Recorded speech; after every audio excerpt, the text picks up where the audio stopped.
All right, we got AMA tonight, but you got some thoughts on your mind that you want to kind of kick us off with? Yeah, let's do it. Let's do it. What's up, everyone? Welcome back to Demand Gen Live. We are broadcasting live from Boston, Massachusetts tonight. So as you know, I've been kind of going back and forth between Boston and Austin, which has been amazing. And so been in Austin a little while, and I think I'll be in Boston for the next couple of Demand Gen Live, so looking forward to that. Before that, today I was in New York City, and I spent some time with the leadership team at Google Cloud, which was an awesome experience. And I just wanted to share some like broad highlights of the things that we sort of the messages that I was trying to convey, and I think it's going to be useful for a lot of people. So the main everyone knows Google's a massive brand, but if you actually look at the Google Cloud, there's other players like AWS and Azure that are larger.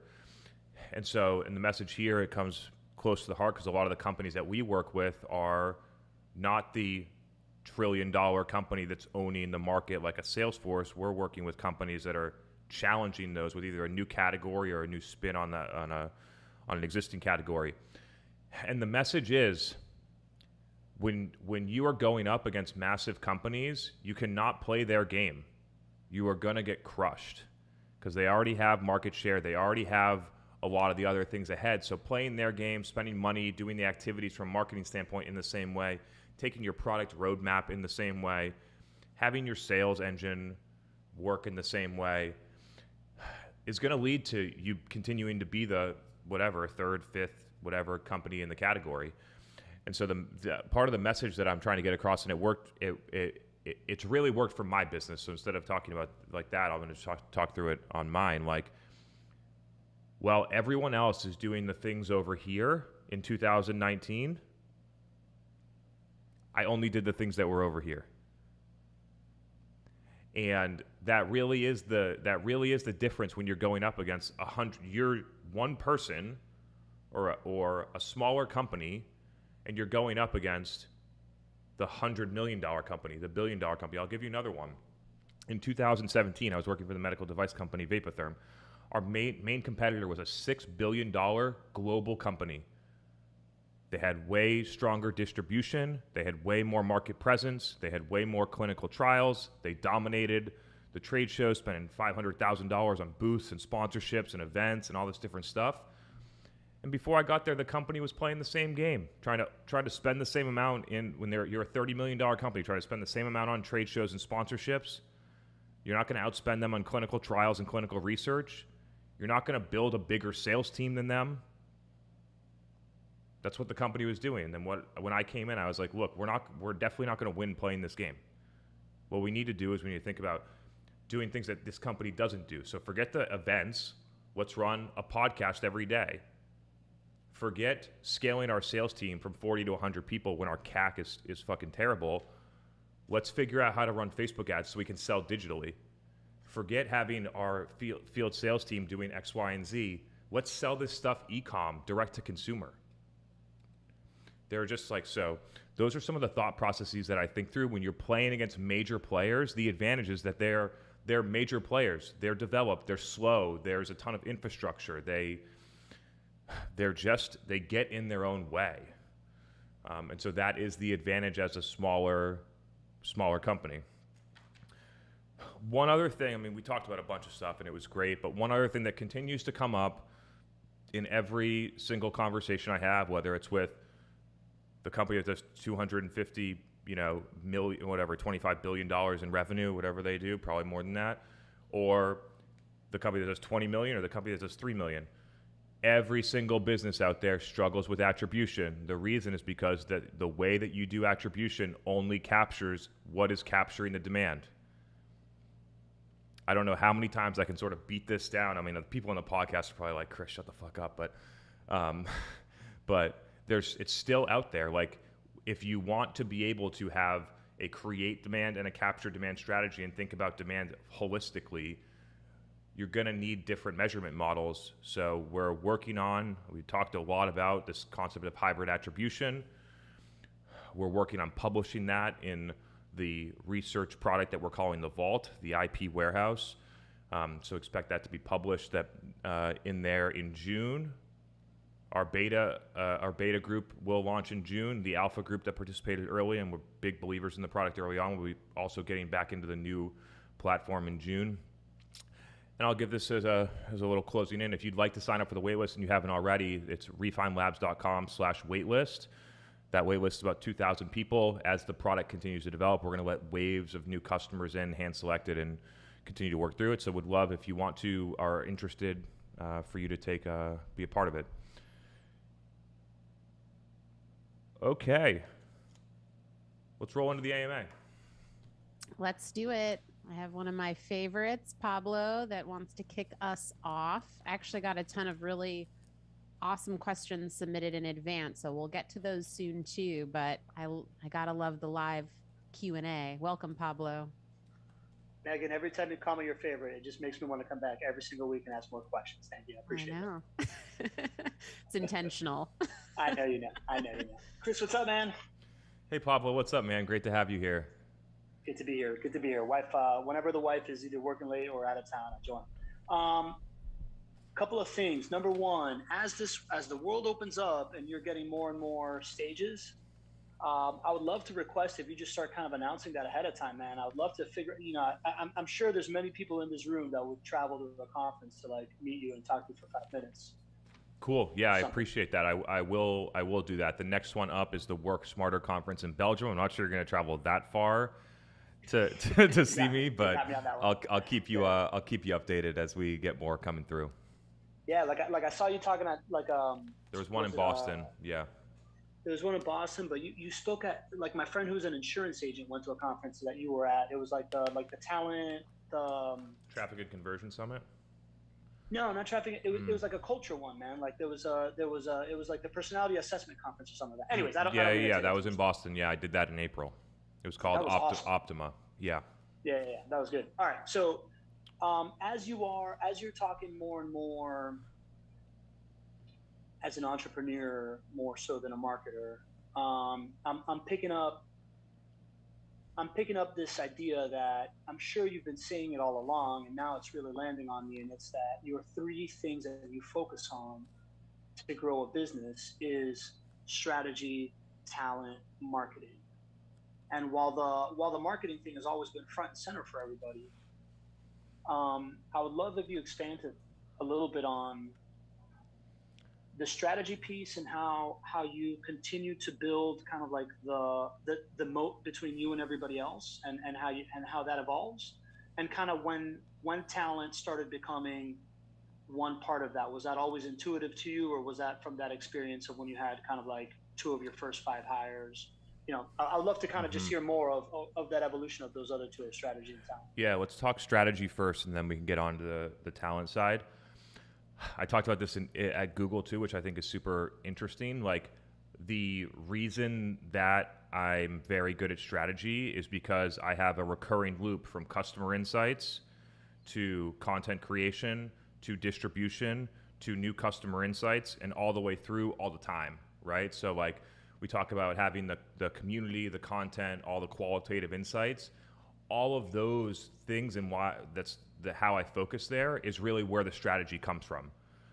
And then, because it gets processed in my brain, right, there's tons of qualitative signals that I'm picking up here and there. I'm not putting it out here and putting it into a spreadsheet and being like, that one person liked that question, but this person said they didn't like it. I'm not doing that in a spreadsheet.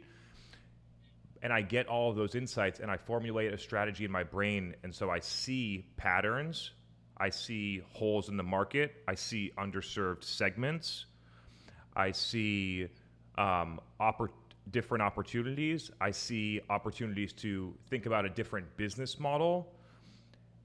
And generally, because I have the insights, I can build a product and company roadmap over the next 6, 12, 18 months that I'm positive nobody else can build. Right? So it's like a pure, and the other thing that's really interesting is I spend 0 seconds thinking about what anybody else is doing. Literally no time, right? So all I'm focused on is the customer and where my team is going, which breeds differentiation, but not for the sake of differentiation, but because we literally just approach it in a completely different way than other people do. So those are a couple. The customer insights loop is huge. Most companies don't do it. And the not paying attention to whatever else is going on in your market so that you have feature parity or get in a Gartner quadrant against other companies, like none of that stuff matters to me. When you started, did you design that deliberate loop first? Or, I mean, I know that, I guess I'll stop there and not make any assumptions. It wasn't deliberate, but it was like almost an instinct. You know what I mean? Like, as I've gone through this since like 2014, when you figure out that you like go out, talk to customers, get the insights, and then do something in marketing or product or business that is way better because you have the insights, you'll never go back. So to me, it's always starting with the customer. And it's just it's a lesson that not enough marketers and business professionals get pushed to learn. Yeah, that makes sense, man. And when it comes to talent, I heard you say something like, it's obvious that you guys are putting culture. I love the new podcast, the Talent Destination. Just cool. Like the terminology, all of it, amazing. You're putting I love that you guys are putting culture on a pedestal. You said something recently in that in the one about like consultants, right? Like it was a podcast, maybe the last one, the penultimate one, right? Like a podcast for consultants, demand generation for consultants. You said something along the lines of that your pricing model and the way that you plan for profits in like a service business has a big effect on things. Is that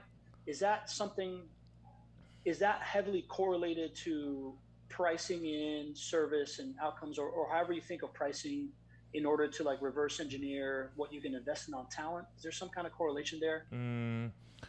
I think what I was saying was a little bit different than how you interpret it, which is cool. So we can clarify. When you look at what other what we get compared to right now, like a commodity marketing agency, those agencies can't think for themselves. They can't acquire customers for themselves. They can't hire top talent. So they end up like charging whatever $100 an hour. They're paying some person that isn't very talented like $30 an hour, and if they ever needed to get to the level of the talent required to actually do the job, they would have no money left over because they can't charge price, because they don't have a brand, they don't create demand, and they're not differentiated. So by staying focused on a segment that really values what you do, it creates differentiation. It creates an idea that you are the only game in town, and it allows you to have the flexibility on pricing to command what is required in order to actually do the job, which is why a lot of companies pay $5,000 a month for a LinkedIn ad agency, and then they think they're getting a sweet deal when they don't hire us. And what they do is they just pay some other company to waste $50,000 a month of their money. Yeah. It's like, oh, we're saving money because it's only $5,000 a month, and it's like, actually, you're spending $55,000 total in the investment. Just 5 of it's going to this, and 50 is going over here, and it's a waste, right? On the talent side, I want to cover take this in a little bit of a different direction, because it really is like the power in our business: culture, sticking to our values, thinking long term, leadership that leads in that way, how we recruit, and who we bring onto the team. All of these are elements to why we're going to build a very impactful company that makes a big impact on this overall industry and market. And at the beginning, it wasn't a huge focus for me because I hadn't experienced something like it before.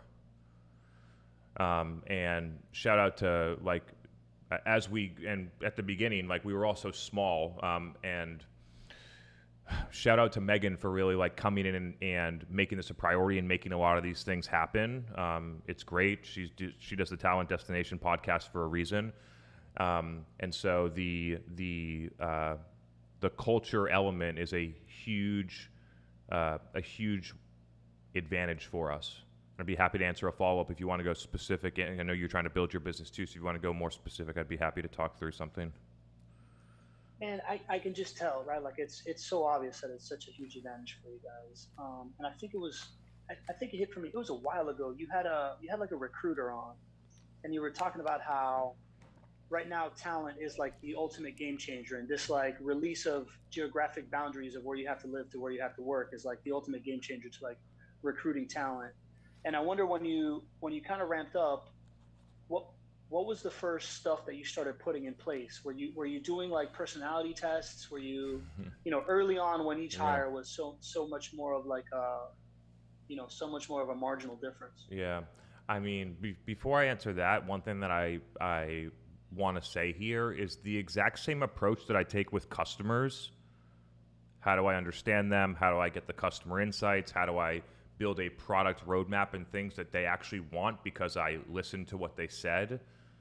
We do the same thing on the talent side, right? We spend a lot of time with people. We gather employee insights all the time through surveys, one-on-ones, qualitative insights, anonymous submissions and things like that. Tons of different angles to get these insights so that we can build a roadmap and cater to what people actually, what people want and where people think that we have gaps that we need to fill. No personality like tests as of yet, although there's some things like what Predictive Index is doing that I think is fascinating. But what we started to do was a pretty detailed technical assessment of skills inside of the interview process. That's like the stage 2 of our interview process. Third stage is like more of a presentation or working session depending on the role. And through those two, you get, does this person have the technical skills, right? The problem with most companies is that there's nobody in their business that has the deep enough technical skills to evaluate whether the demand gen person is actually good, because nobody else in the company knows it. So they're just looking at a resume and guessing.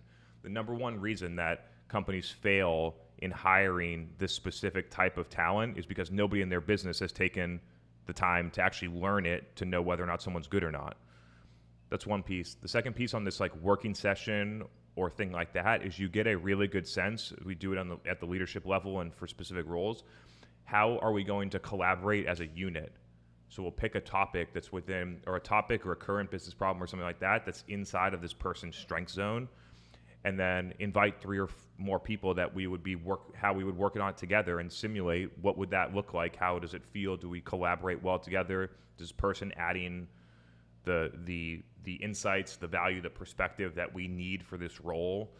So putting in a little bit more like of practical stuff instead of just like 20 questions in an interview has worked really well for us. I wanted to add, Pablo, let me interject because please. I think you sort of brushed on this, Chris, but I think, and whether you were doing this explicitly or not, like we don't really convince anyone to join the company, right? We put out our perspective, our philosophy, our values, what we're about, and the people that are attracted to that, come to us, right? And like in every single interview, I'm like, I'm not here to convince you to take this job. In fact, I'll tell you about some of the hard parts about working here. And like, do you still want to come here after that, right? And that's how Chris and I got connected. We were just both posting on LinkedIn, and that was how we ended up starting to do some content together and then, starting to work together eventually. So that's a huge part of it. We invest a ton of time putting out information about what it's like to work here. So the people that come to us they know what they're getting into, and then it becomes a matter of like having a consultation to assess fit. I think that's a huge part, especially going from 5 to 120 people, and why we're able to do that so quickly. Yeah, it's sort of like the marketing versus sales thing, right? Yeah. Most people will qualify themselves in or out before they ever talk to us. Just like how most customers should qualify themselves in or out before they ever talk to your sales team. Yeah, it's clear. Like Camille said it in the chat, like you guys are demand generation for talent. Right? Like it's brilliant. This is how marketer. Demand gen for everything. Yeah, I love it, man. I love it. Demand gen for what you want in life, right? Last thing that I'm just kind of fascinated by is this idea that you now have such an oversight of the market that you're telling people what quarterly projection, like what the last quarter happened. So like we're now 2/3 of the way through this quarter. Are you still seeing a downward trend? What are you looking to see? I would love to, as a business operator, is there something that either worries you or you see particularly opportunistic of what's happening right now in the economy? I haven't assessed the data at a broad enough scale because May is not finished yet, and assessing things mid-month has never worked well for me, so I wait till the end. So I haven't made an assessment since the end of April. In our own business experience, we'll be returning to at least normal levels of Q1 in terms of pipeline in May. So we'll see how that looks across the board of our customer base. There are still tons of news about companies laying off people, right? There was another one, Klarna, one today.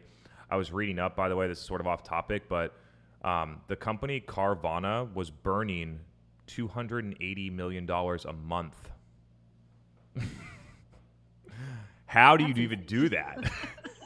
How do you even do that, right? These things are still happening, but the reason that they're happening is not necessarily part of the economy anymore. It's literally just poor management. Too much cash, not enough accountability, thinking that it's always going to be good, and then having to lay off thousands of people at some point, I think is pretty upsetting. But like I mentioned in my post today, the way that I see this playing out is that there's a slowdown for somewhere between 30 and 90 days. It started around April 1 in tech. It was hitting the public markets before that, but it really hit the private markets right around the beginning of April, in my view. And then 30 to 90 days from there, so somewhere between May 1 and July 1, companies are going to have to get back out and do things. And when they go out and do things, there's going to be winners and there's going to be losers. Just like in June of 2020, Zoom and Uber Eats and some other things really won. We'll have the same effect here. It's just not exactly clear how that's going to play out. My hypothesis is that one of the things that companies will need to do is that they're going to have to figure out how to create demand. And so some things that they spend money on that are focused on, they pretty much only spend money on capturing demand, let's be honest. So those investments, like in content syndication, heavy in paid search, heavy in just general sales talent, both SDRs and AEs, all capture demand things. I think that budget will start to move to demand creation level strategies. That's one thing that I see in go-to-market that feels obvious to me. The other things are not as obvious. But the thing that I know for sure is that we're still going where we're going. It's just, I think that we're going to get there. We're going to get there faster. But no, I would say that it seems like although there's still a lot of news about it, it seems like the dust has settled a little bit. Awesome. Thanks, guys. Thank you, Megan. Thanks, Pablo. All right. I got a few more questions I'm going to bring on live before we get to some of the pre-submitted ones. Aaron, I'm going to bring you on next, and then Pasha, you're up after. Aaron, welcome to Demand Gen Live. Thank you so much. Thanks for having me on the show. I'm a longtime listener, probably fueling a lot of your dark social. You come up in regular conversations within our department and sales, customer success, all over. So awesome. Awesome. Great to have you here. So I work in the IT infrastructure space, data center, cloud services. So Google Cloud, you talk about that. The enterprise cloud services are very much a part of our business. Mm-hmm. I just finished drafting our future demand plan that is based around a lot of what I've learned here. A lot of the focus is around demand creation. Now, I'm going to pose two of the challenges, and I'll start first. Well, first of all, it is like pulling teeth to get SMEs to do this. So what I propose is very much at this point pie in the sky, and I'm racking my brain for ways that we can source this talent like what you're doing. Mm-hmm. These are the technical leaders. These are the. I'm well aware. Yep. And so not so easy to get them to participate. Been there before. Exactly. Yep. Yeah, exactly. So I have a couple of ideas, but I wanna hear yours. So yeah. One, what are your thoughts on you're going to laugh because we shouldn't have to, but what are your thoughts on some sort of incentive to bring some of these SMEs on board? And I'm not talking the C levels. I'm talking if we could get a step or two below to start pooling and dividing those resources. How big's the company? We have about 200 or 300 people. Okay. But people, it's not seen as a priority. Totally. As far as their time goes. I've worked at a 300-person company where the SME is a VP, and they're like, I don't have time for this shit. I got other stuff to do.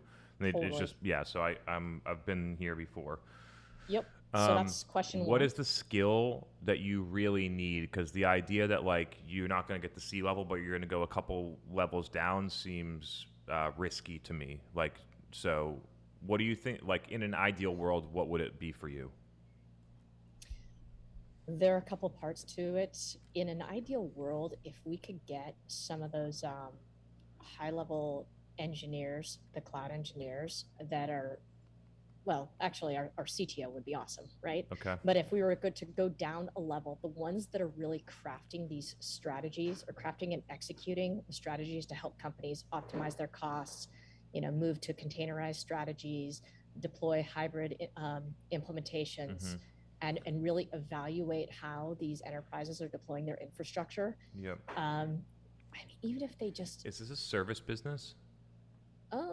Yes. Okay. Yes, but it's also real estate in a way, right? It's co-location because we have data centers around the world. I get it. Yep. So it's a combination. Mm-hmm. So the interesting thing here is that like I think you got to decide who you're marketing to, right? If you're marketing to the CIO or the CISO or whoever's making that decision, then your CTO is probably most appropriate. If you're marketing to the cloud architect or whoever that is, then you probably want to have the person that's one or two levels below the CTO who's more into the details, doing the implementations, things like that. I think you got to decide who it is because I think you probably, like in an ideal world, you'd probably do both, but at the beginning, you're only going to be able to do one. So let's just try and decide which one in an ideal world would you rather do first. Yeah, I mean, it's because you're right. It is both. There's a big buying committee at stake. I know which one I'd rather do. Yeah, so let's just play it out. So doesn't mean that that's the one we're gonna secure. But you would rather do the executive, yeah? Right, and at this point, that may not be the likely one. So, but let's play it out because we'll play that one out. But then you could almost play the exact same thing out with the other person, so it's fine. Okay, so what I did in this situation, that we had a VP of medical education and a director of clinical and scientific affairs, and these people that really knew what they were talking about internally, but were way too busy to ever like interview a physician for our podcast or create a blog about this clinical trial or anything else that I was asking for. The thing that I did was twofold. The first thing is that I went out to the physician. I read up on the clinical data. I have an engineering degree in biomedical engineering. I can figure out what they're talking about. I understand statistics. I read the clinical trials. I talked to a bunch of people about what they thought about it. And then after about 3 months, I had a pretty good handle about what these people were talking about, what their perspective was. And then I went out and did 5 podcast episodes with physicians on my own to get it started. So is there a way where you're able to get it started with industry experts to just get the wheels turning so that people are looking at, like what they're doing is interesting. So that's one angle of like, how do I get people to start looking at this? The second one that worked really well for me is to create environments that these people would want to speak at anyway. So I would get them like set up to speak at the conference that they wanted to go to. And they were not excited to do a webinar with 500 people, but they were pumped to go to a conference and talk to 20 people in a room. It doesn't matter to me. I just set it up that way because that's what they wanted, and I got the same exact content that I would have gotten anyway. But you can put them in situations where they would want to do it anyway. You're not going to get the full-blown evangelist out of this situation. Like, you're not going to get the person that's posting on social, that's engaging in communities. It's just this. If they're not open to doing just what we're talking about right now, you're never going to get that. So what you want to get is the initial creation motion from them. So what can you take control over in the podcast, interviewing external people as like a brand, as a way to get that started? And then how can you put these people in situations that they would want to be in anyway, so that you can record and capture the content in a way that you don't have to incentivize or things like that? And you're like working, like the cadence that we're at right now, where we record like 3 or 4 podcasts a week, is not where you need to start. Like a win would be like once a month or twice a month. Like I'm able to get these people to sit down and have a conversation, do Q&A with our audience, like talk on a webinar, speak at this conference, do this micro event, get invited on this podcast. Right? So the frequency doesn't need to be high. What you need to do is you need to get them in the position where they get it. Yeah. Right? Sorry. Go ahead. Yeah. You just need to get them in the position where they get it. Like smart people will see the light bulb go off and be like, like I thought this was not important, but then I just went to this thing and there was, 75 people here and they were asking me really smart questions and they were listening to what I was saying. This is actually pretty cool. I'd like to do this again. Right, so you need to get them to the realization where it's like, we're not over here playing in the sandbox, people. We're over here talking to customers, driving business results. And, subject matter expert level people, especially in technical functions, just usually don't get it until they see it. Yeah, so for the first one, for the interviews, I'm perfectly comfortable interviewing in general. I've actually had a podcast. The challenge is I don't yet have the level of fluency, and I'm concerned about not asking the right questions because it's so technical. Simplify. Yeah. And maybe if I came to the table with some prefabricated questions, that would help, and then just let them talk. So that's one thing. Yeah. Alternatively, you could pick a topic, either get a speaker or pay for an external speaker, right? And then have it mostly be like, have them talk and have it mostly be Q&A. And you get some market research insights. So there's a lot of different angles to this, but right. I'm trying to basically eliminate the excuses, because there's definitely a way to get this done. Yeah. So the other part regarding the micro events, these leaders do show up. So the partner community, that goes into my second question.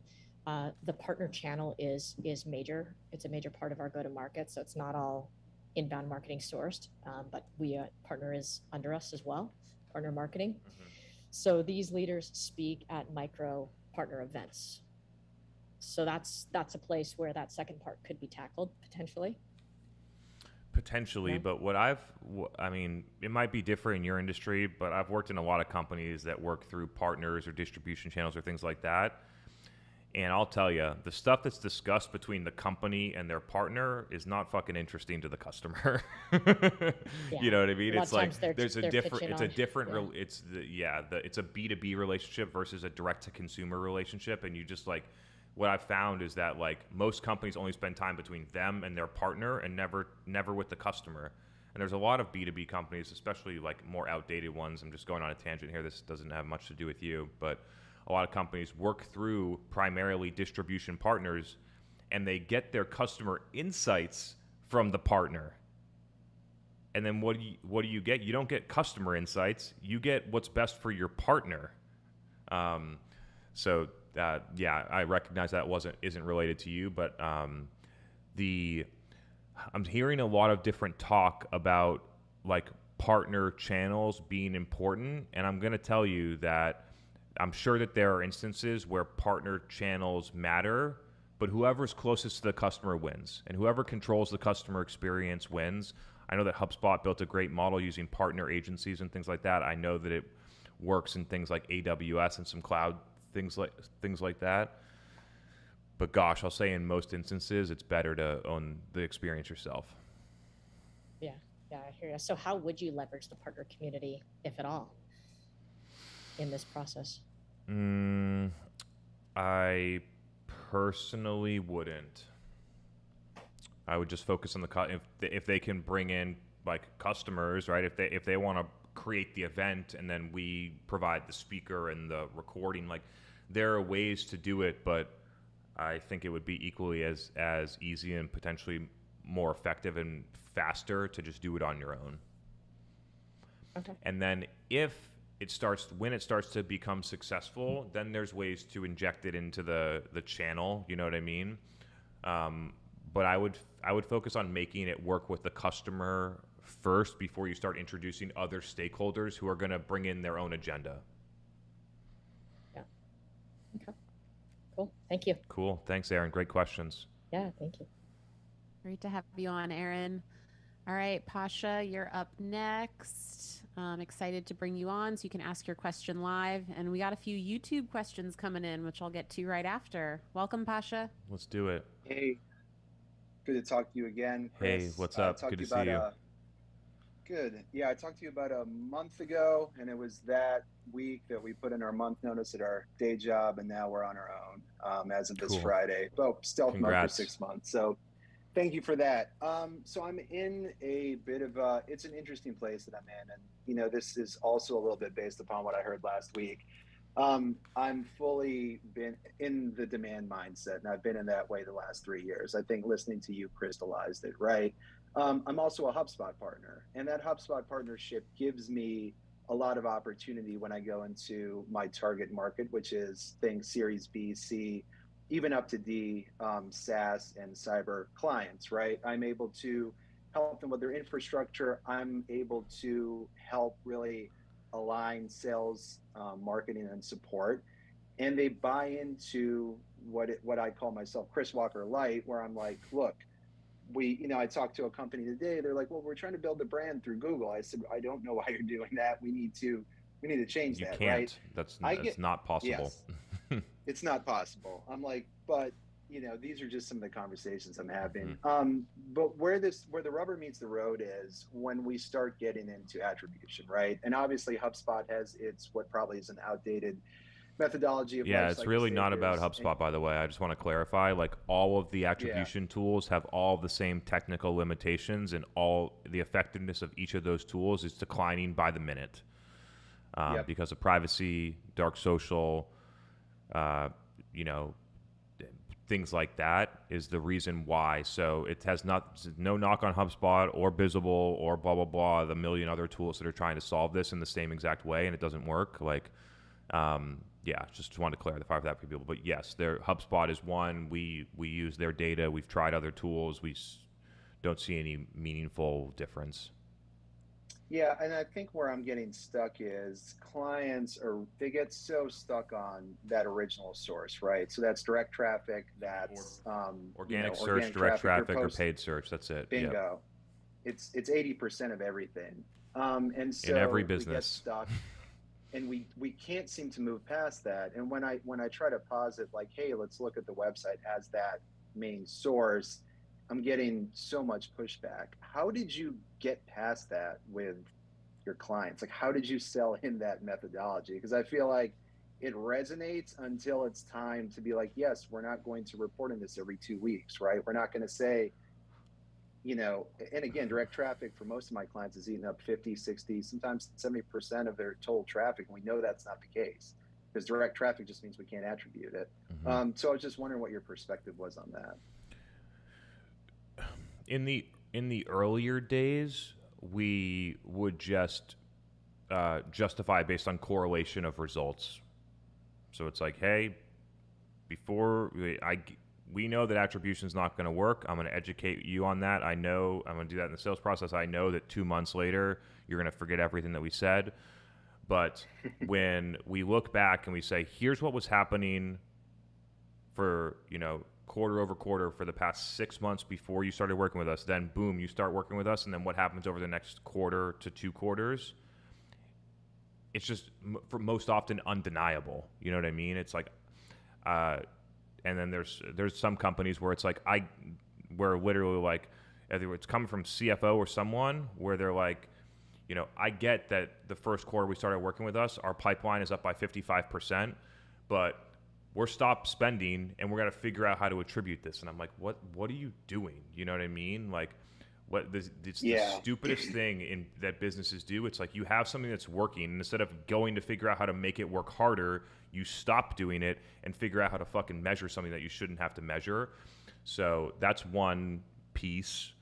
Now where we're at is basically like companies come in and it's like if you don't buy into the idea that attribution software is only focused on capturing demand and we're over here to help you create demand, if you're not on board with leveraging a different system for attribution, a different method to quantify the effectiveness of create demand strategies and channels, then go somewhere else and keep running your $250,000 a month in Google ads. You know what I mean? Like there's really no way around it. If you are not open to changing the attribution, then anything that you do create demand will always fail.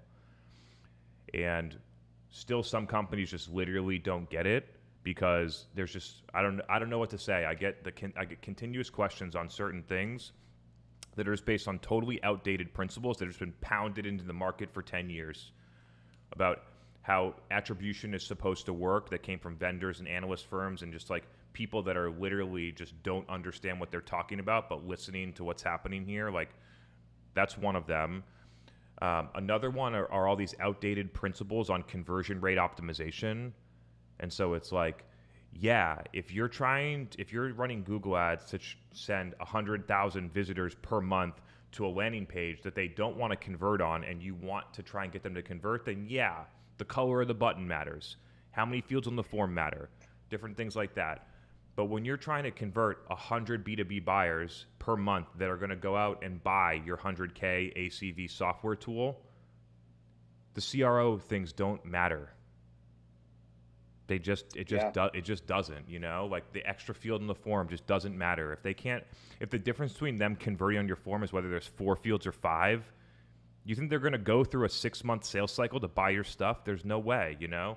And so it's just like, there are just outdated principles that people take and that usually come from either B2C or low intent B2B lead gen and then apply it across the board to new things in the world.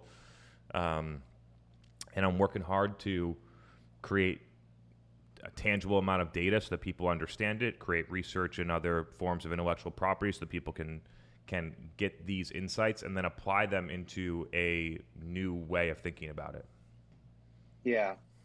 Last question, I guess, around your pipe framework. I think you all have a webinar tomorrow with Cassidy that I don't think I can make, but is that something that you're kind of releasing to the market as like, this is the way that we're doing it, something that somebody like me could use to counteract? And I wasn't knocking HubSpot earlier, but when I'm explaining their spiel and I'm going through like the way it's set up, I'm locking myself into MQL, right? Because that's built into the lifecycle stage in the software.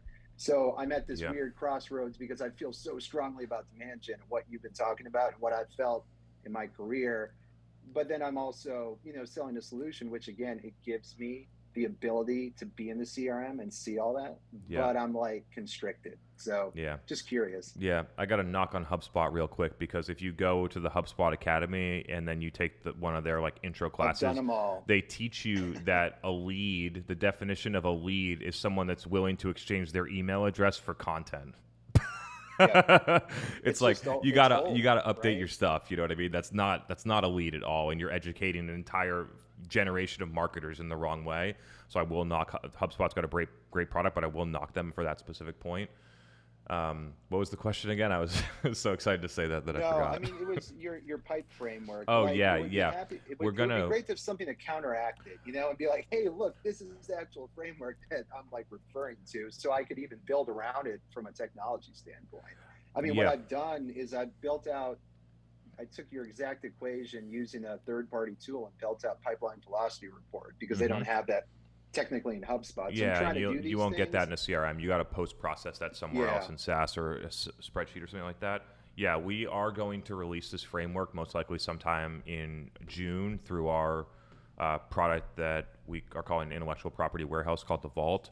So we will be releasing this framework most likely as a PLG or free part of the product. To give marketers an alternative to their MQL, SQL hamster wheel that they've been running on for 20 plus years.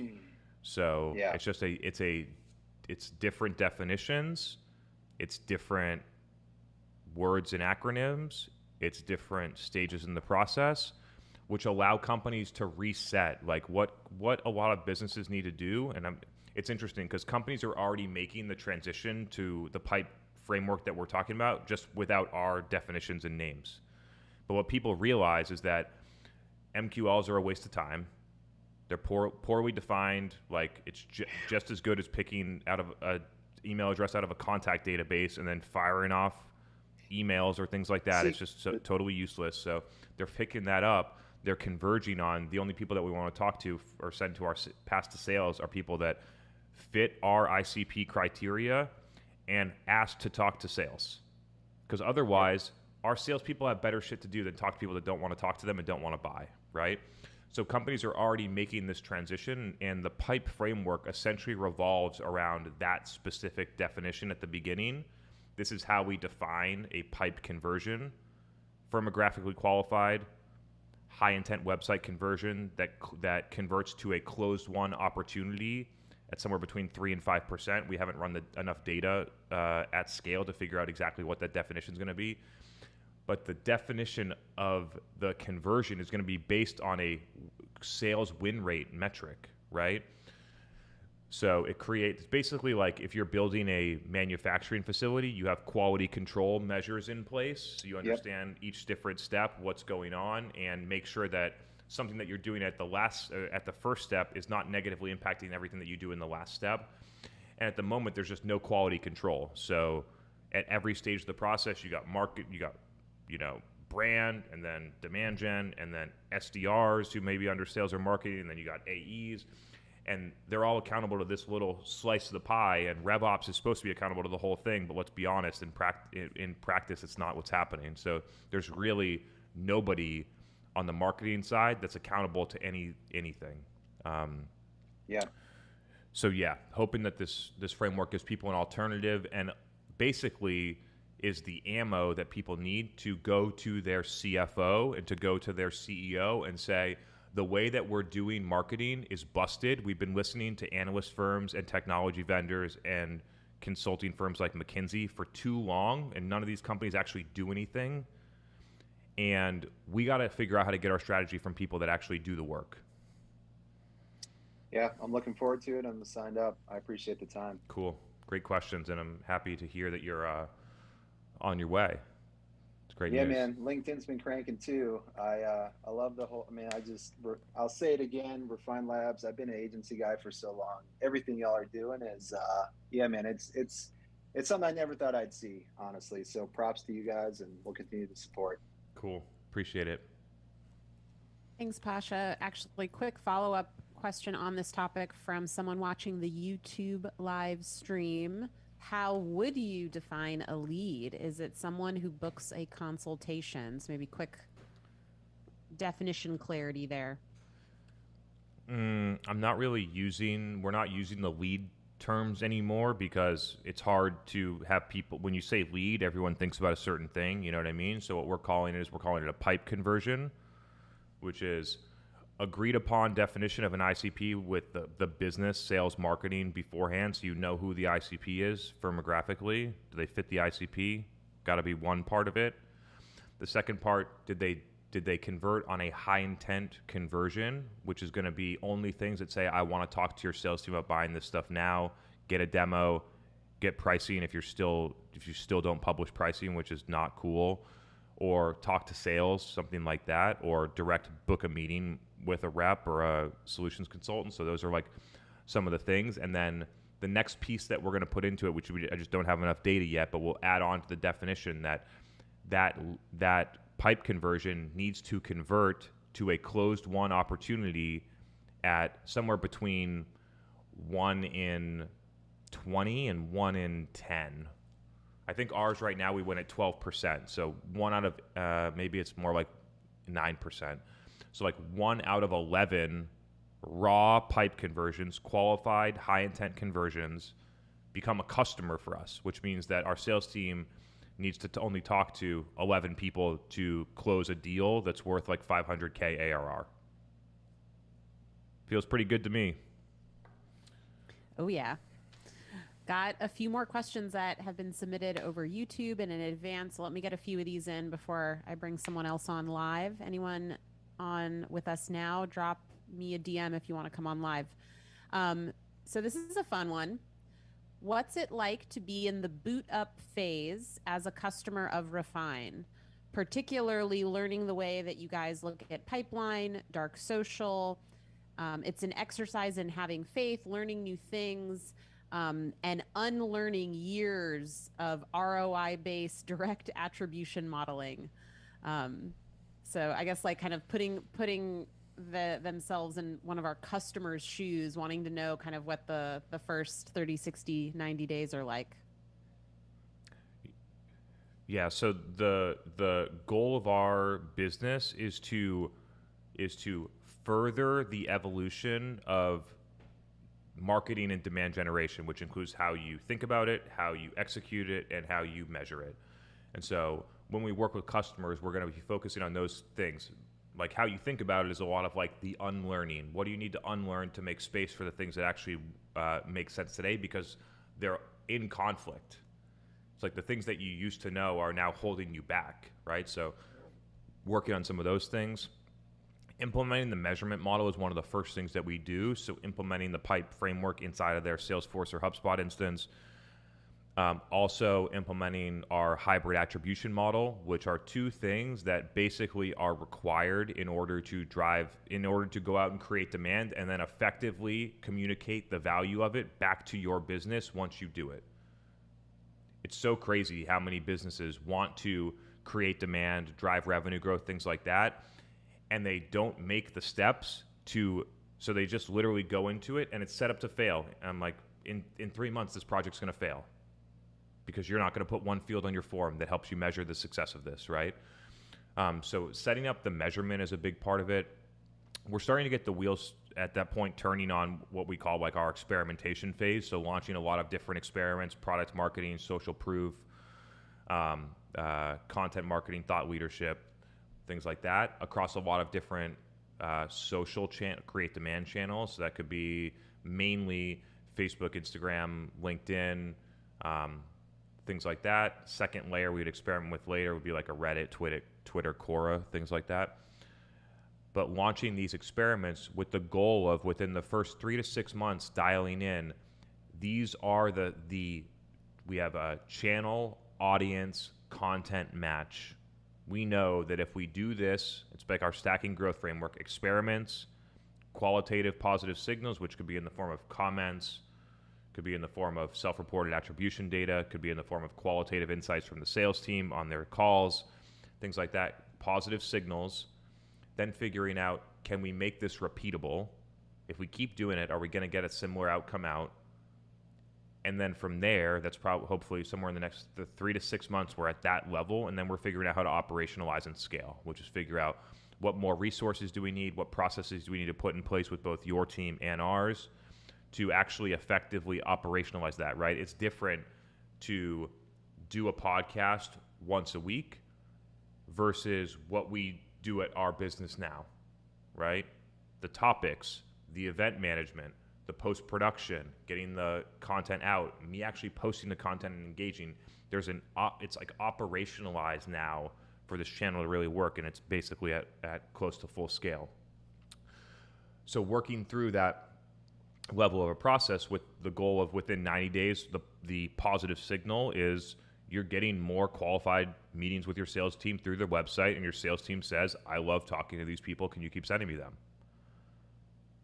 And then between months 3 and 6, there's going to be a meaningful lift in qualified pipeline when we measure it. Last time we measured it on average, it was 67% across our customer base lift in qualified pipeline created, not open pipeline, created pipeline. Open pipeline is a very poor metric to measure marketing on, in my opinion. So not all open pipeline, but actually pipeline created through your website within a specific period of time. That number's going up, and then continuing to work on scaling those things out. So if I have to summarize, a big part of it is how you actually measure.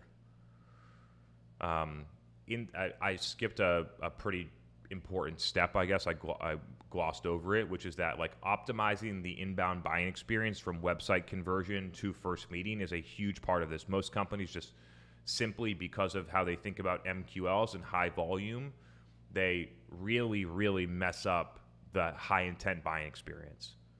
And they pass a CTO that's totally qualified and 90% done buying to an SDR for BANT. And so we help them fix that and we'll just send mystery shoppers through the process, take notes about all the things that are wrong from the buyer's perspective, and then help them iron out their sales process, because there's no sense in going and creating a bunch of demand if your sales process sucks. So yeah, those are some of the different ways that we help. I love that. And shout out to Camille. We have a future RL customer on live tonight. I was excited to hear that. All right, I have Neil who is joining us. I'm going to sneak in another live question before I ask a few more that came in. Neil, I recognize you from LinkedIn. Welcome to Demand Gen Live. Thanks. Only heard about the show maybe a month to 6 weeks ago, but going the same way that the whole audience seems to go, which is right down the rabbit hole and trying to catch up with all the podcast episodes.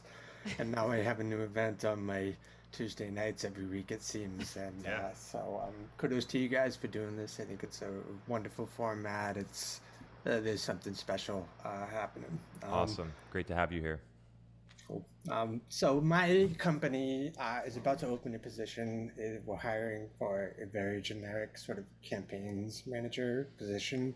It's got a lot of like old sounding stuff in it that I'm trying to get us to move away from, that even like I feel like marketing leadership is totally bought in on moving away from, which are things like content syndication, webcasts, but not like the good webcasts, like the old style webcasts that are basically content syndication, someone interviewing like one of our leaders. And so I don't think I can, we just had a near miss with this position. It was going to be an events person, and I was like, we need to get away from that because I felt like it was the same thing. So we just dodged a bullet, and I was like the only person advocating for not hiring that position. And now we've got this one. And I don't think I can change the position that we hire again, but I'm trying to nudge this in the right way and ensure that we can like attract the talent that we need to actually help us make an impact and grow and achieve the type of stuff that you guys talk about. What do you want to have happen? Like, what's your ideal? I want someone who can come in and run programs that will have a chance of generating pipeline, right? So ideally, I want them to find a new channel too, I guess. Like that seems to be, I think that's the ultimate goal of leadership here.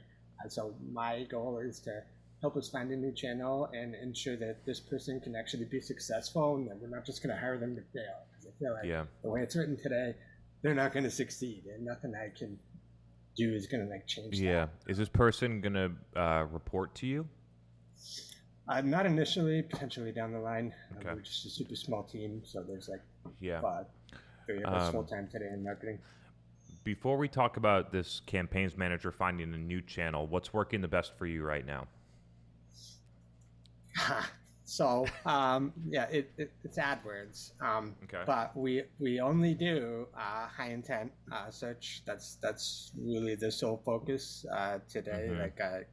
Content was just turned on late last year, so we're hyper focused on everything. All the traffic that we're trying to get from AdWords should be demo request ready, and we are generating qualified pipe. We had closed one, quarter one from AdWords, and we think we're on a track to build on that. So that is the marketing channel that is effective. You know where I'm going to go with this, right? Or no, maybe not yet. Well, so we're obviously I'm already pulling the organization more and more into like I've never had the create demand mindset. So you guys have helped me ramp up my learning and like move outside of SEO, right? Like I made that SEO comment on LinkedIn earlier today to you. I didn't know that was you, but that was funny. It's really funny because you have Gaetano on here, and I love his perspective because he's obviously heavy on SEO. And I know you're not like totally cold on SEO. You appreciate that, but really, like it's a capture channel, right? And the challenge, especially in startups, is like you have to move the market. So Yeah. I'm totally like we're on board with LinkedIn, and like I'm like the distributor guy here, right? I own distribution, so I'm getting us going on LinkedIn. We have, the content production engine coming to life, and so like I just feel like, where are you going here? So here's here's where I'm at. Like, I see this a lot where it doesn't matter, right? Like, company doesn't have something figured out, and then they're like, we're going to hire someone and that person's going to figure it out. The thing that I've seen work way more is that you figure out how to make it work, and then you know who you need to hire very well, right? It's almost like doing it in the reverse. And so it's going to force you to understand, how is this going to work for my customer? How am I going to measure it? What thing do I actually need? And then I know that it works. I know the skills that it requires in order to do it, so I can hire the right person. And if that person can't do the job, I know that it's them, not the channel, right? So you set the person you're hiring up for way more success. You're going to be way more clear on who you need, what type of person that you need, and you're much more likely to attract a high potential or high performing person because they already see the system running and working, and they could see themselves plug into it. So that would be, it's a little bit of a slow down to speed up strategy, but I think it would work well for you in this situation. I think that's good advice. That's sort of like I think the one way I didn't think of going, right? It's all about it's important to remember to slow down, right? Especially in startup land, it's always about go fast, fast, fast, but I appreciate that. So cool. Thank you. Yeah, that's it's always worked for me at all levels. And I talk about, like, if you're the head of marketing at a Series A or Series B company, like, I hear some people that are like, we're going to hire like this person to produce our podcast, but we've never recorded a podcast episode. We don't have a content creation engine. And we're going to hire like a, marketing specialist to go and to, out of thin air, create our best performing program. And it's like, no, head of marketing, you're going to be the host of the podcast. You're going to get it to 25 episodes. You're going to figure out how to measure it. You're going to figure out who the guests are, how to get people to the events, how to promote it, where to distribute it, and then you're going to hire people. And so there's just like there's an element of like, and I'm not saying this to you, I'm talking about more broadly now at this point, but like there's an element of people don't want to get their hands dirty. And it's almost like you need to, in order to develop the strategy, you got to be in there doing it, especially with things that if you knew how to make it work, you'd already be doing it, right? So it's almost like you got to go and figure out how to do that. Oh, that makes perfect sense. I totally agree with you on that, and like everything that you've also said recently. Maybe it was a while ago. Honestly, I'm out about it with the podcast, but a leadership that like gets in and understands the data, right? Like, so being the CRM guy, like I totally agree. Like I am amazed at how many people just never look at it. They'll ask questions, but then never go a step further. They'll never log in. They'll never like even try. And it's not hard to like start to figure it out. Like even without an engineering background, I can promise you. Totally. I've got a communications degree. You do not need an engineering background to understand how to build a Salesforce report. Yeah. So. For sure. Cool, man. Awesome chat. I hope that was helpful on the hire, and feel free to come back and let us know how it goes. I'll definitely be back. Hopefully I have something good to share, but thank you. Great to see you. Thanks, Neil. Great to have you. All right. Clark was watching on YouTube, but he came over here so he could ask his question live. I was going to get to your question, I swear, Clark. Welcome to the show. Hey, thank you so much for having me. Hey, Clark. What's up, man? Yeah, good to have you here. Yeah, so I'm a vet in the agency world, and within the last couple of years, I ventured into cybersecurity marketing, specifically because I've always romanticized the field, specifically social engineering, penetration testing, etc. And before I made any connection requests, sent any resumes out, I took a couple months and just shut my mouth and just watched what everyone in the industry was doing, the messaging, the branding, seeing who was paying attention to what. And historically, there has always been an extremely strained and kind of tumultuous relationship between buyers like CISOs, CIOs, et cetera, and security vendors. And so I wanted to try to figure out why. And one of the interesting things that I found was that if you look at the anatomy of a cyber attack, it's very, very close to a marketing campaign, to the point where the only difference may be that one of them's legal.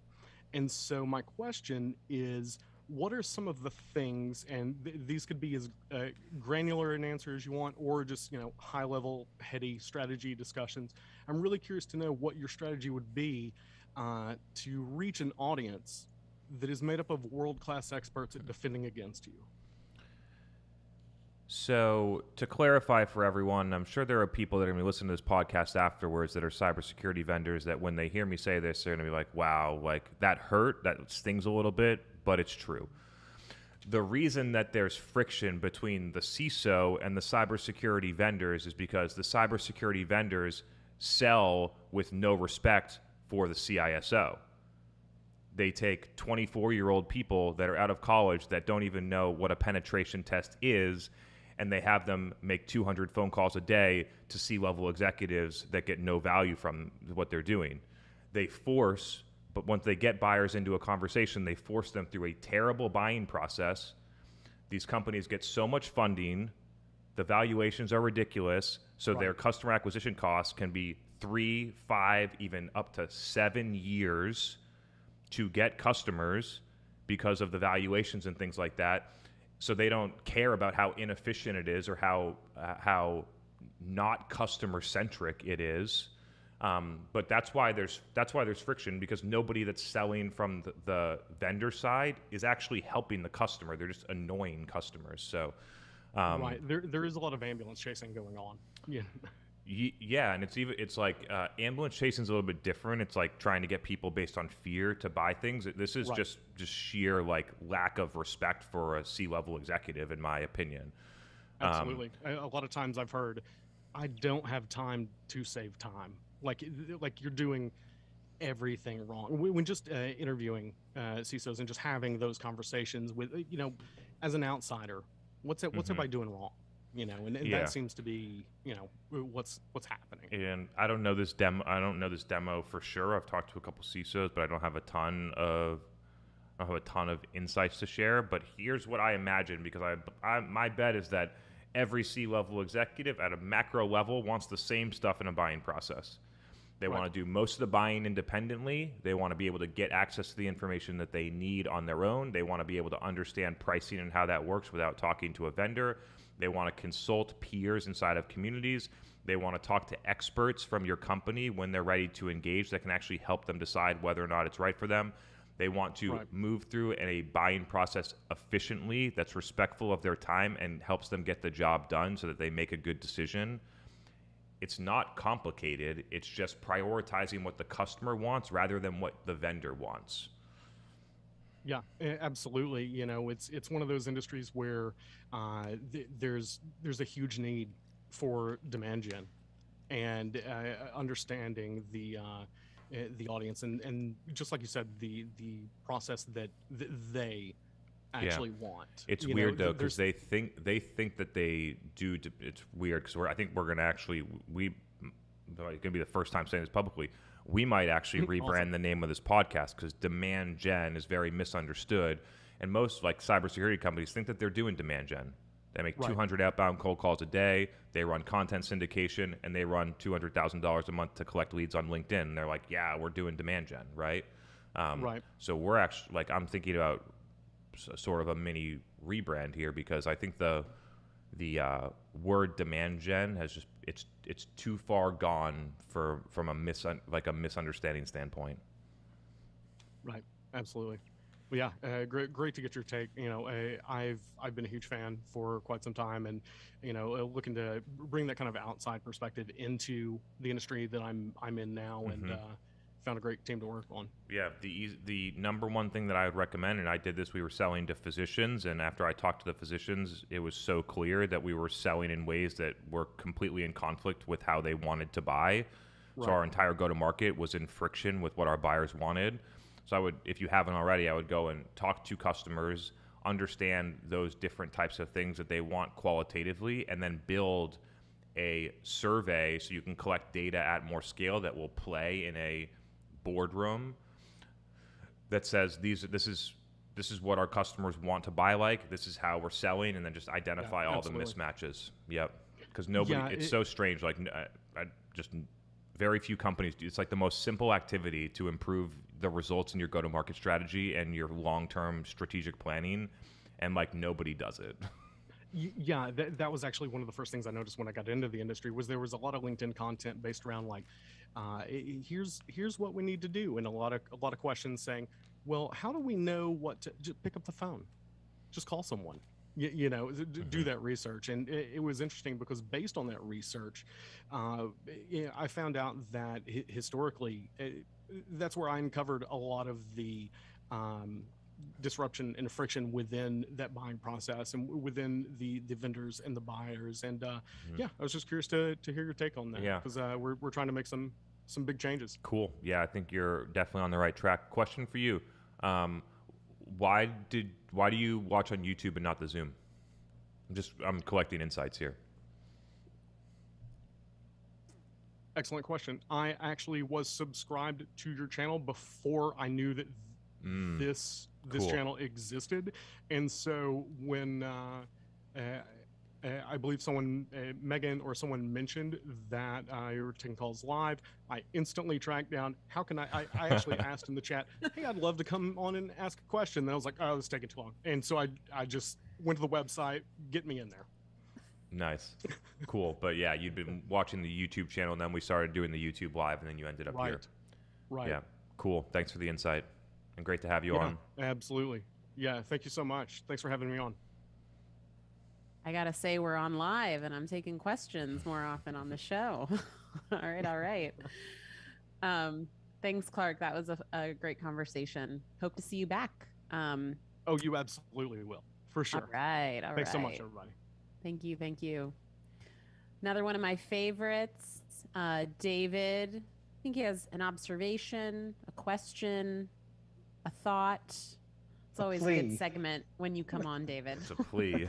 Yeah, exactly. A rant, an observation, or a plea. I don't know. First on, what's on that hat? Is it a pineapple? I didn't see your answer. What is it? I can't see. It's a cock on a football. It's the symbol. It's the symbol. You asked, Chris. I know. You asked, right? Got what I asked for. It's the Tottenham Hotspur symbol, if you will, of their it's a soccer team. Cool. All right. So, we're going through a difficult period in the market. Absolutely. Yeah. All sorts of things are happening. We've got lots of people who listen and learn so much about the motions of how to go about doing demand generation in a different way that can be more effective, right? Yeah. And I guess the plea or the observation or the rant I want to kind of open up is how critical it is to have language market fit. So we always talk about product market fit. That seems to be something we always, want to have. And that's where the product works and it kind of does as advertised and so forth. But if we don't have language market fit, no one would ever know. So I guess as a marketer, and I've been in the demand gen side of things for ages, much of my career, I didn't have control over the website.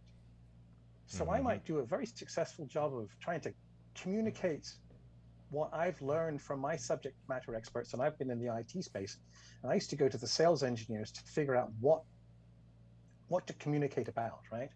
What do customers care about? How do they care about it? And I would use them as my secret source to my abstracts, my webinars, and so forth and so on, because they talk to customers all the time at the level the customer is at, not down at, not above to, but at the level the customer is at, right?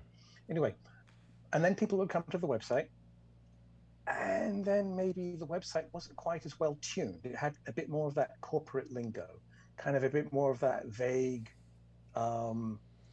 language. Sure. It didn't quite connect.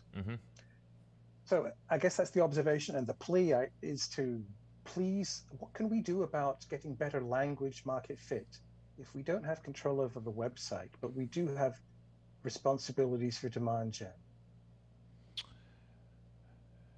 So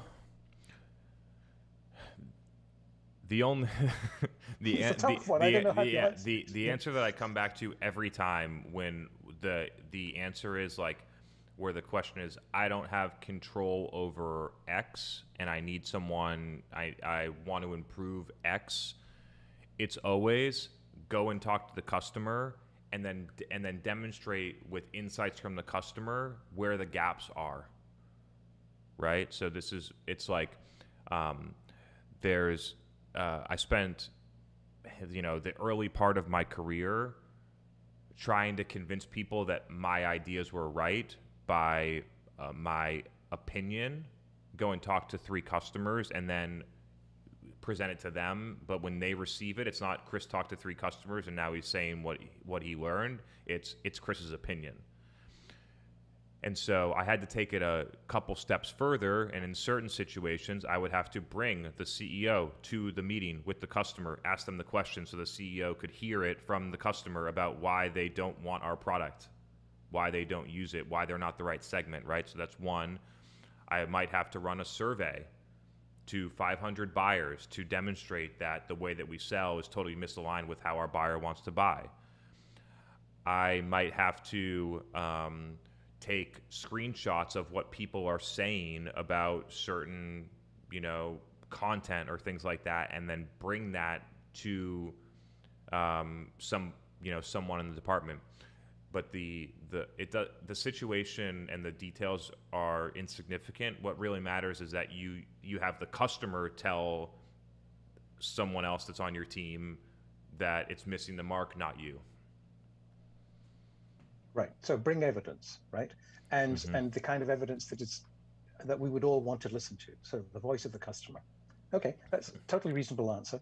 It's just the second thing that I'll say. I think this will be maybe hit a nerve for a couple of people. Like, marketers should be in the field testing the messaging that they're developing.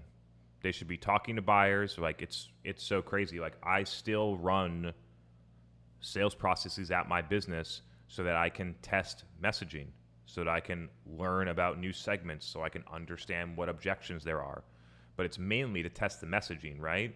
Because I'm asking the team of people on our growth team to go out, and as the business evolves, we're adjusting the positioning, we're adjusting the messaging, and I'm asking them to be able to go and figure out how to make that work. So I need to know whether or not it works, just like the advice that I gave, right? To the person that's like, you need to go and build the podcast to prove it out. Like, I'm going to do it so that I know that the messaging works, right? So if we're not closing deals, it's because of I'm going to eliminate that variable from the equation. And there's very few it doesn't even matter. The subspecialties don't matter. There's very few marketers that actually test their messaging in a sales environment to know whether or not it works. So it's a major unlock at this point for people. Like, you're going to get a ton of respect from your sales team. You're going to understand that the stuff that you wrote in your little messaging document, why it breaks down when you actually try and present it to a customer. You're going to have way more respect for your sales team. That's why I don't send sales shitty MQLs anymore, is because I have done the salesperson's job. I know that would be annoying and not be productive. That was less for you, but more of a note for people. Like, you got to be out there testing your messaging in real sales conversations as a marketer. I absolutely agree. And of course, the problem's different in different size organizations, right? So yeah, totally. If your marketing team is 7 people big, okay, that's one way you can communicate pretty directly. If it's 70 people or 300 people, so you might be, it changes the whole game, but the challenge is still somewhat similar. Mm-hmm. It's just how much voice you're allowed to have. Totally, yeah. I mean, I was talking to Google today. They have almost 300 people just on their demand gen team. Yeah. Right? So, like, but I think when it comes down to it, I call, like, the difference, you have product market fit, which is like, does the product help the customer achieve the outcome that they desired within a specific period of time? You have go-to-market fit, can I repeatably acquire customers with a specific CAC to LTV ratio that will scale? And you have message market fit. Am I able to message the product to a specific segment in a way that they understand clearly the value of what we're providing and it resonates with them? So I think that all three of those are necessary parts of the formula, and they each need to sort of be figured out and evolved at different stages. Yeah, totally agree. Yeah. I'm liking the language of the words language market fit because it opens it up a little bit beyond just messaging. Yeah. But it's trying to embody this notion of using the words that they would use. So, for example, and I used this example a few times before, so I'm a bit of a broken record. So if we're selling to people who use spreadsheets and we're trying to replace spreadsheets, and our technology is AI and AI based, we want to be careful of using the word AI because probably people who are using spreadsheets don't think that they're people who are going to be able to digest an AI because they're using spreadsheets. So if our language actually turns people away, just because we used a particular word that we thought was cool, the messaging might be right, but the word that we chose was the wrong one. Anyway, I'll stop here. Yeah. Thank you for the observations. I appreciate it. Yeah. It's just it's an eternal challenge. It is an eternal challenge. I literally talked about it with a business today. So like, because of how companies silo their marketing and then have KPIs that are be able to trace back to the individual either function or team or actual person, what happens is it's like the most obvious one is that you have, you got your paid social team. I'm talking about enterprise level stuff. You got a paid social demand gen team.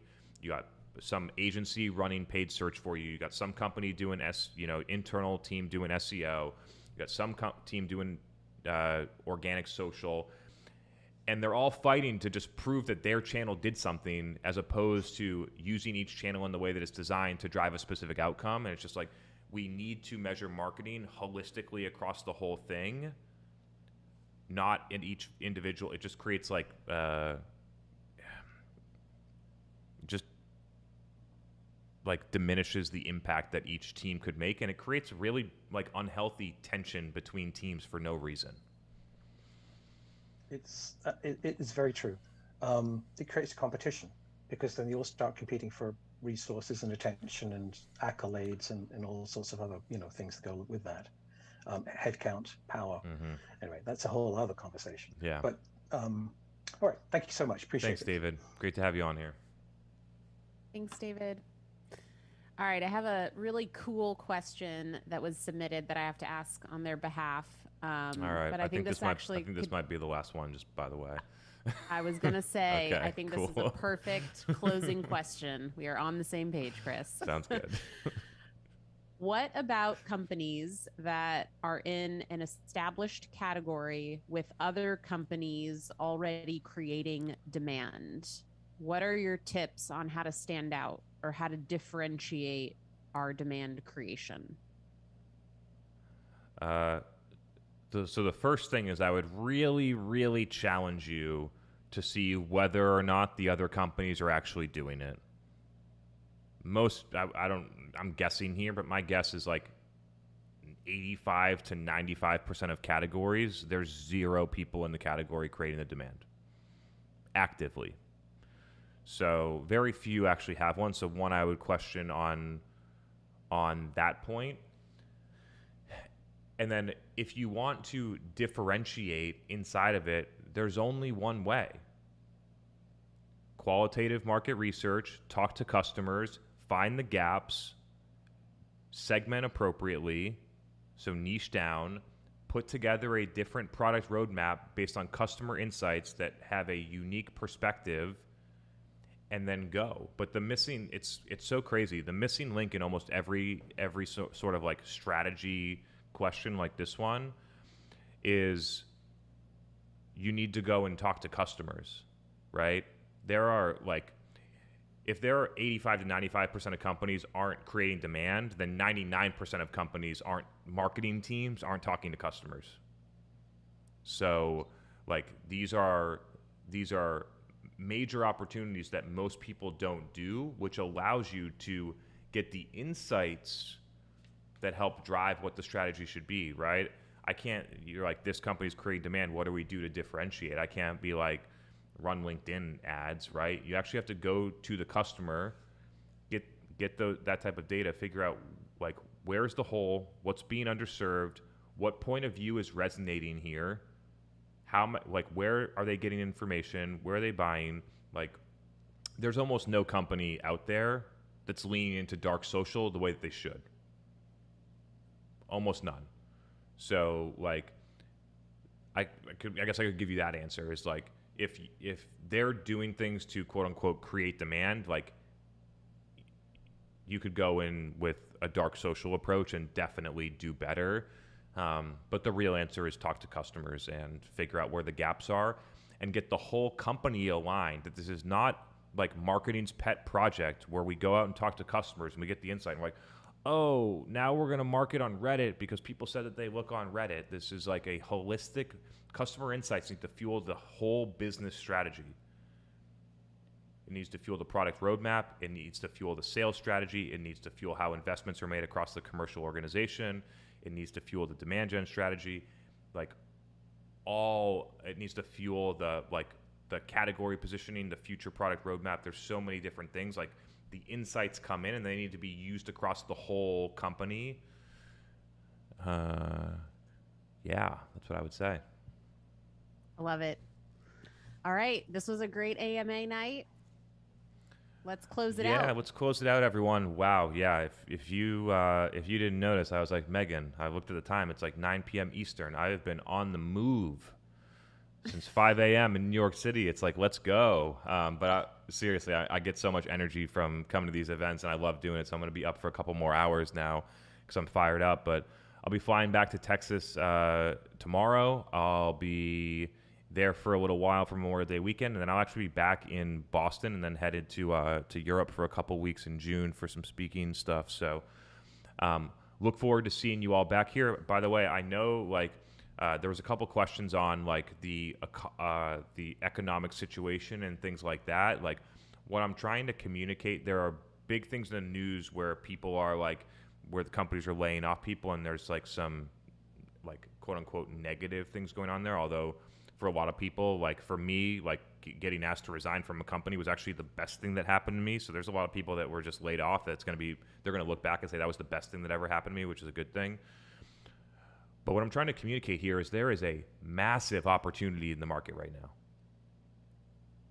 There's a massive opportunity for people that can go out and figure out how to create demand and go into companies and show them how to do that. There's a massive opportunity for individual people to start a consultancy, get promoted, to step up. So when companies need to do more with less, how do you go in there and transform the business in a time where it really needs it and makes an impact? Every business needs to transform and figure out how to create demand right now, which leaves huge opportunities for everybody on this Zoom and everybody listening to the podcast. For both businesses and individuals, these are times where you can really break away because businesses are contracting and most people are slowing down, which allows some people to sort of speed up. So I'll leave it at that. There's definitely a lot of opportunity here. I hope all of you take advantage of it and capitalize. And we will see you next Tuesday for Demand Gen Live. Thanks, everyone. Have a great night. Have a good week, everyone. See you next Tuesday.